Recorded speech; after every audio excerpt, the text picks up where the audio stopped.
Yeah, well, we're in conversation with major American companies now that are either in Venezuela or, in the case of Citgo, here in the United States. I think we're trying to get to the same end result here. You know, Venezuela is one of the three countries I call the troika of tyranny. It'll make a big difference to the United States economically if we could have American oil companies really invest in and produce the oil capabilities in Venezuela. It'd be good for the people of Venezuela. It'd be good for the people of the United States. We both have a lot at stake here, making this come out the right way. Hello, everybody, and thank you for tuning in to the Liberty Report. With me today is Daniel McAdams, our co-host. Daniel, good to see you. How are you this morning, Dr. Paul? Good. Good. We need to talk about Venezuela again. Yeah. We didn't solve that problem. Matter of fact, there's lots of things brewing down there. Our favorite bureaucrat, John Bolton, is down there with a lot of mischief trying to stir things up. And he is pretty bold. I think I'm going to call him Bold Bolton. He is bold. Yeah. And it's not like some of this stuff is secret. I mean, he's right out in the open. And the president's been out in the open. I mean, he vacillates and go back and forth, but on this whole idea that when we take over a country, it shouldn't cost us anything. We just take their oil. Yeah. And this is what Bolton had to talk about, you know, is taking over the finances. And they more or less has made the declaration, not only that Maduro is no longer president, but that all the control of the finances in the United States hand, and we will direct it, we'll freeze it, we'll do whatever we want because we're in charge now. We own Venezuela, is what they're saying. And it seems like even the anti-Maduro people should resent that a little bit, especially if they know anything about current history, because most of the time these idealistic programs, we're going in there to spread democracy, enforce their constitution, and all this stuff, they have to realize that that's a lot of talk, but they go along with it because we hate this one guy enough. But I think it plants seeds of further trouble. You know, they can try to justify it. You know, we have to stop terrorism, we have to stop communism. Who knows what their argument is? And human rights. And most of the time that never happens, makes things worse. And I think that is what's happening here. But it looks like we are determined. I think one of the most interesting things, and I'm sure you'll give us your opinion on this, is, you know, when that press conference ended and Bolton was there, that all of a sudden he's carrying this pad out, 5,000 troops to Colombia. And you get to thinking, is that a message? Is he stupid? Is he just plain out evil? Is this a warning or what? And I can't figure it all out which one's worse, because it's probably a little bit of all of it. But to me, I don't believe that can be an accident. Yeah, that definitely doesn't seem to be. You know, someone wrote an article, I think we put it up, I don't remember, a couple of days ago, but they referred to Pompeo, Bolton, and Abrams as the Pirates of the Caribbean, which I think is pretty accurate. And Bolton essentially just said it. He says, what we want to do is get American companies in there working on the oil, pumping the oil. Never mind the fact that the Venezuelans have deals with the Chinese to do it, deals with the Russians to do it. The U.S. is just going to come in and cancel those deals. I guess they assume that these other countries are going to sit by and watch. The Chinese are in for $50 billion in loans to the Venezuelans over the past 10 years or so. So I guess they feel that China's just going to sit by and write off that $50 billion. But just to come in and take over your oil is blatant. And I guess you got to admire his moxie, his chutzpah, because he's not talking about human rights that much. He's just saying, hey, we're going to get your oil. What's the big deal? And, of course, this morning, Pompeo authorized Guaido, who is the U.S. Chosen president, the president we selected for Venezuela, authorized him to take control of all U.S.-held Venezuelan oil assets, which are significant. It's significant.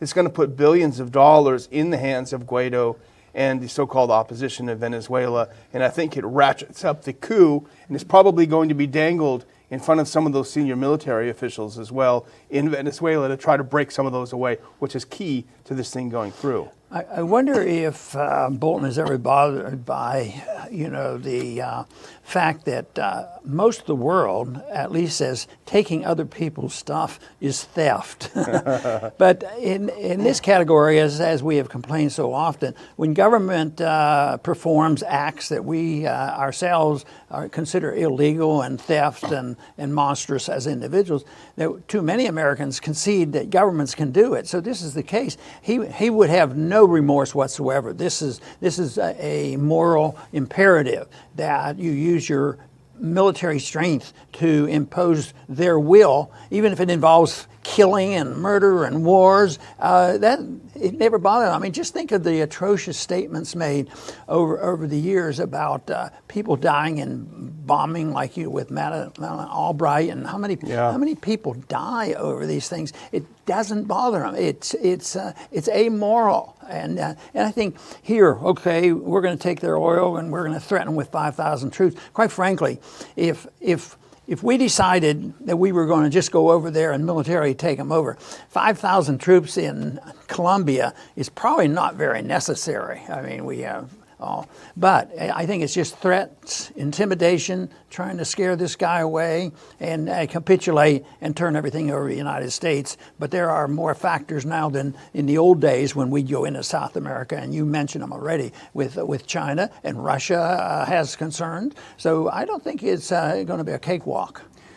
I think that's absolutely true. And there was a couple pieces have been written by when the Vice President Pence and when Pompeo, when they decided to recognize Guaido as the president and essentially openly endorse regime change. I've seen several articles that say that the Pentagon wasn't involved in the planning. The military wasn't involved in the planning, even though the word was all options on the table, i.e. military. And it's interesting because Venezuela, as we talked about before the show, is no Panama. It's a country the size of Texas with 30 million people, with lots of jungles for guerrilla warfare. This is more like a Vietnam than a Panama. So they're certainly getting into something more. You talked about Albright's quote. Here's a good quote from Bolton, talking about why he dodged Vietnam service. He said, "I'm not going to go die in some rice paddy, but he's more than happy to send many others to die." The Colombia thing we should return to just for a second, though. He has this yellow legal pad. He's got 5,000 troops to Colombia. Was it an operational security flaw, breach? Did he mess up and show his personal notes? I think I would tend to side with what you said. This is a psychological operation. This is a message to Maduro that we mean business. What's interesting, that shows how Bolton and the neocons view our allies, though, because it really puts the Colombian government in a bad position if you think about it. Because all of a sudden the world is saying, hey, what's going on? Colombia said, no, we don't know anything about it. It really puts them in a very uncomfortable position of, hey, do you have some kind of secret deal with the U.S.? We live at a time where the rule of law means very little. And let's say this is a very serious breach of protocol and has undermined our protections and revealed something he shouldn't have. But I think Hillary was involved in a little bit of that too. So much. I don't think that even enters their mind. I don't think that people even care about it. And that's very secondary, unless maybe they can use it politically to punish somebody they don't like. They might come up with this. But that's certainly what seems to be the problem, though, that we don't know exactly who in thunder's doing all this. But I'll tell you what. I think the real planners are the victors right now, seem to be those who pull the strings behind the scenes, the neocons.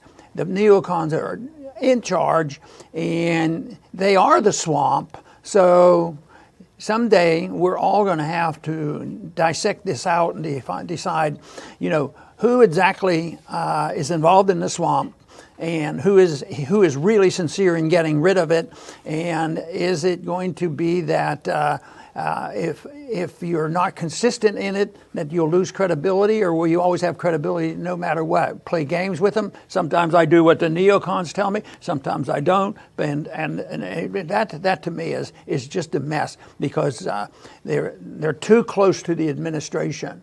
So it might be, well, I have to go along, or I'd be in for big trouble. We do nothing if we don't go along. They'll impeach me. Well, they're trying to do that anyway. So he hasn't gained much by compromising on this. No, and he has some fair weather friends in Pelosi and the others.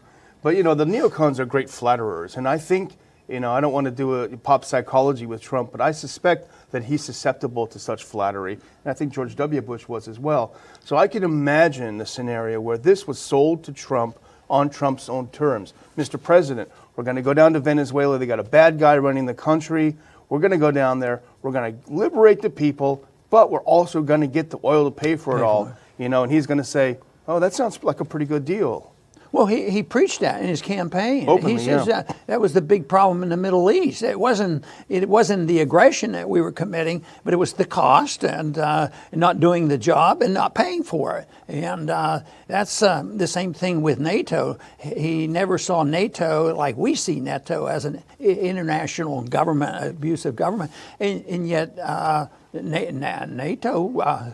What they claimed yesterday, they collected how many hundreds of billions, a lot of money that Trump made them pay. I wonder if it's in the bank yet.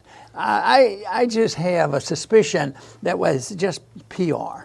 I don't even think NATO's funded that way. There's not a sort of a central bank at NATO. It's each individual country with their own military. All of a sudden they coughed up these billions of dollars when they're all broke.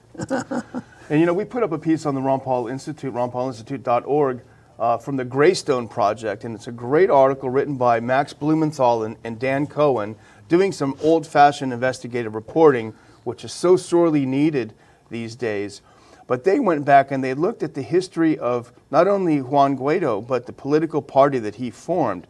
It's fascinating. First of all, before January 22nd, when he, at the strong suggestion of Pence, declared himself president, before that date, according to polls in Venezuela, less than 20% of Venezuelans had ever even heard of him. Forget support or whatever, they'd never heard of him. The last time he actually ran for office at all was in 2015, and he got some 90,000 votes. He wasn't even voted in office. He was never elected president of the National Assembly. He was never elected speaker. It was a rotating presidency that his party was set to achieve. So his democratic legitimacy as a president, even according to the Article 233 of the Venezuelan Constitution, is on very, very, very thin ice. You say the people didn't know much about him, hadn't heard about him, but I think the CIA has heard about him. The CIA checked him out, and he's been approved by the CIA. There is no way these commitments that we have made, the American people allowed our government to make commitments, and without checking them out and with full control. So it's another CIA operation, and I imagine the CIA sometimes can generate crowds.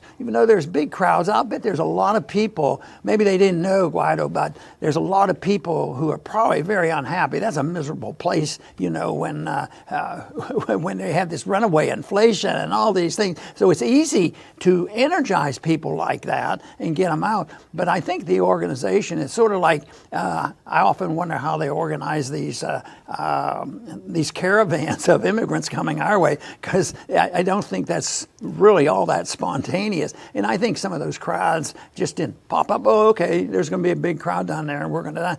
I think our CIA is not the most trustworthy group of people, except they try, unless they're working for themselves. Well, in fact, we don't even have to speculate about their involvement with the CIA.